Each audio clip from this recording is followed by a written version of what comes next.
حدیث شریف میں آتا ہے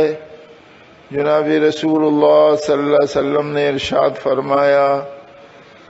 جب انسان کی موت کا وقت آتا ہے تو اللہ پاک جل جلالہ اس کو پہلے جو فرما بردار ہوتا ہے اس کو پہلے جہنم کا مقام بتاتا ہے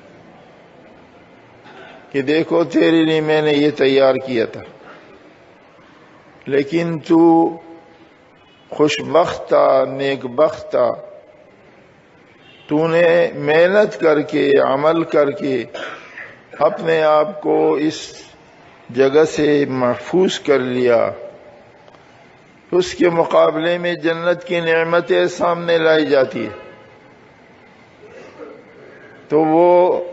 اس کی روح ایسے پڑکے گی جیسے پرندہ جو ہے وہ قید خانے میں پنجرے میں پڑکتا ہے کہ جلدی سے میری روح نکل جائے اور میں ان نعمتوں میں پہنچ جاؤں۔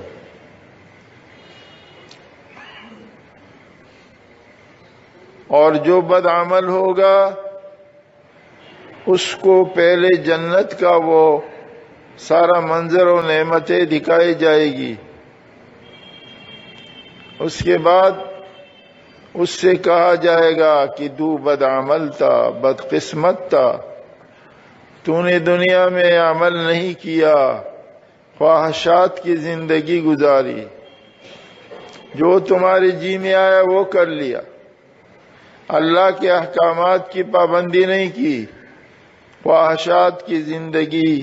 گزار کر تو آ گیا، کچھ نہیں کیا، کوئی تیاری نہیں کی،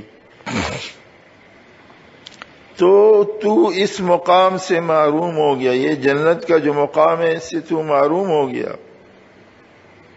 اب تیرے لیے جنت جہنم کا یہ مقام ہے، وہ عذابات سامنے دکھائی، تو اس کی روح اپنے جسم میں ایسے پسنے کی کوشش کری، میں نہیں نکلوں،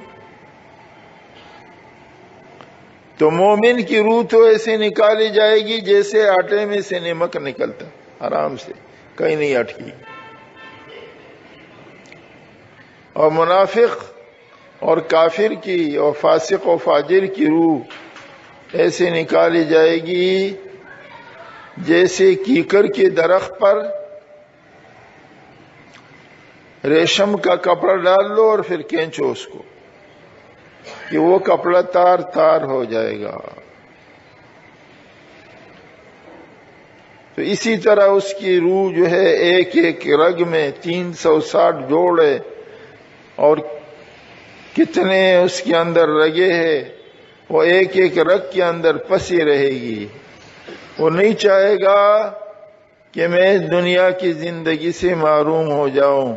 اور اس عذاب میں پہنچ جاؤں۔ یہ سارے مناظر آنے والے ہمارے